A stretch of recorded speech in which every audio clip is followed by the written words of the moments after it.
في صفحة مشهورة على السوشيال بتاعت مصطفى شعبان ومراته كريستينا، وكان ليهم فيديو لما مصطفى قال لمراته انت طارق. فانا طلعت ونصحتهم وقلت صراحة كده انا مش بحب المحتوى بتاعهم، وبرضه يا ريت نبتعد عن الهزار، سواء قال لها انت طالق او انت طارق. الحاجات دي يعني حساسة جدا. فكتير من الناس المتابعين ليهم علقوا لي ان هم بينتقدوني وزعلانين اللي انا بنتقد مصطفى شعبان ومراته او بنتقد المحتوى او الفيديو بتاعهم. لقيت مصطفى نفسه معلق لي بيشكرني، وسبحان الله ودي حاجة تحسب له. لما انت تلاقي حد بينصحك في الله عز وجل بهدوء وبأدب، لو كان الشخص اللي قدامي ده شخص طيب لا يسعه الا ان هو يتقبل النصيحة، سواء عمل بيها او لم يعمل بيها، المهم ما يوجهنيش بعنف. فانتم متخيلين يا جماعة ان ناس بتبقى متعصبين للناس اللي بتتابعوهم اكتر من تعصب الشخص ده لنفسه. يعني الناس متعصبة لمصطفى اكتر من تعصب مصطفى لنفسه. سبحان الله. انتوا عارفين ده فكرني ايه؟ هو فكرني بواقع وحديث في البخاري، ان كان مجموعة من الناس قبل النبي صلى الله عليه وسلم كانوا بيعبدوا جن معين، فلما نزل القرآن الجن ده نفسه أسلم، لكن الناس دي فضلت تعبده. انتوا متخيلين؟ يعني الجن ده لما يجي يقف قدام ربنا هيبقى مسلم ويتبرأ من الناس اللي كانت بتعبده. مع فارق، انا اديت مثال مع فارق التشبيه. فانت ممكن تكون متعصب لشخص وتحاسب امام الله على التعصب ده، وهو يتبرأ منك قدام ربنا يوم القيامه ويقول يا رب انا ماليش دعوه بيه. هو اللي كان متعصب، هو اللي كان بيقدم محبته في قلبه على محبتك انت يا رب وعلى محبه النبي صلى الله عليه وسلم. لا، وكل انسان الزمناه طائره في عنقه ونخرج له يوم القيامه كتابا يلقاه منشورا اقرأ كتابك كفى بنفسك اليوم عليك حسيبا. هو انا لو مش محجبه جوزي او بابايا هيتحاسبوا على كل شعره او كل حته في جسمي بنت؟ لو انتوا زي ناس كتير اعرفها واتكلمت معاها في الموضوع كانت فاكره كده لحد دلوقتي، محتاجين نراجع نفسنا ومحتاجين نراجع احنا جايبين الدين منين. لا حضرتك معلوماتك خاطئة، والأب بيحاسب على لبس بنته، الزوج بيحاسب على لبس زوجته، وده من القرآن ومن سنة النبي صلى الله عليه وسلم.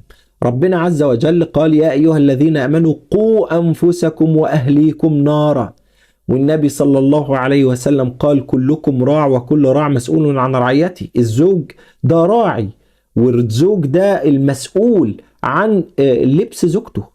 طيب الفكر ده دخيل علينا، ان عايزين البنت بقى تلبس اللي هي عايزاه ومحدش يقول لها تلت التلاتة كام، المرأة تلبس اللي هي عايزاه وزوجها يعني كيس جوافة ما بيقولهاش اي حاجة.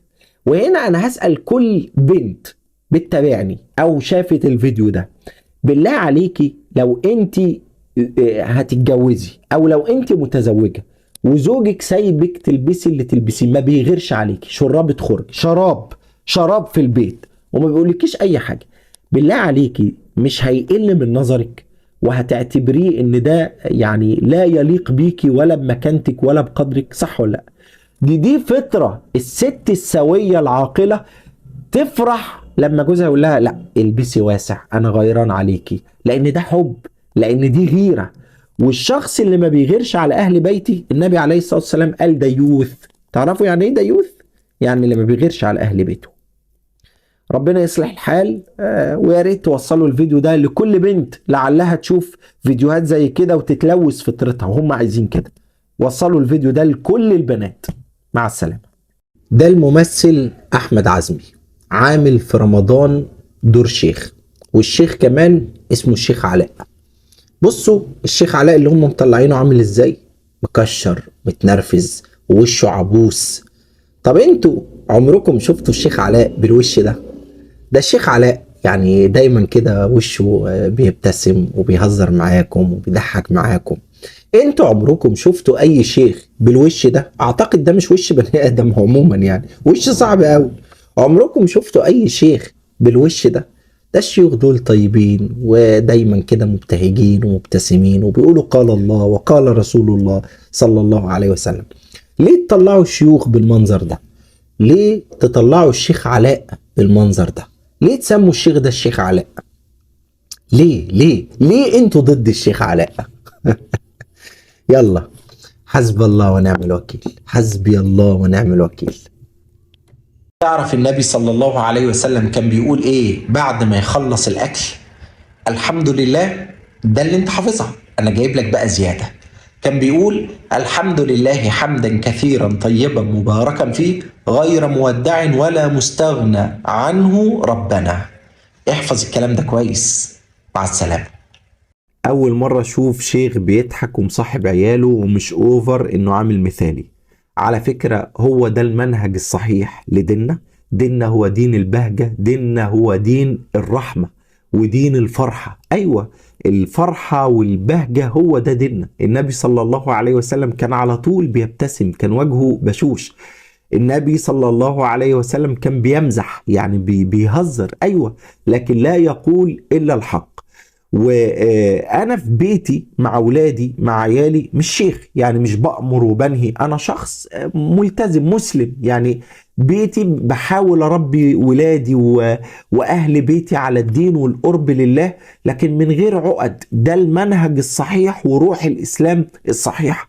انا مش قاعد في البيت عامل فيها شيخ ليل نهار ابدا. وده اللي انا عايز اوصله للناس. انا ليه بظهر بنتي معايا او مالك ابني معايا؟ عشان اوصل للناس انك لما تكون وتنشئ بيتك على الالتزام، ده مش معناها ابدا ان الكآبة هتدخل بيتك، والله ابدا. الفرحة والبهجة والسرور هيدخلوا بيوتكم لما تلتزموا. وعلى فكرة أنا مش مولود، ويمكن أنا حكيت قصتي قبل كده، أنا مش طول عمري شيخ، لا، أنا الحمد لله يعني كنت ضال فهداني الله، الحمد لله. والله والله ما حسيت بطعم الفرحة والبهجة غير بعد الالتزام، غير مع القرب لله عز وجل. تستشعر البركة في نفسك وفي مالك وفي أهلك وفي كل شيء. وهو ده اللي أنا بظهر بيتي وأهل بيتي، بنتي الصغيرة أو ابني الصغير معايا، عشان أدعو الناس بالفعل مش بالقول بس. والمشايخ كلهم أجدع ناس، مش أنا الوحيد كده، والله من أرق الناس أفئدة وقلوب هم المشايخ، وناس دمهم خفيف على فكرة. السلام عليكم.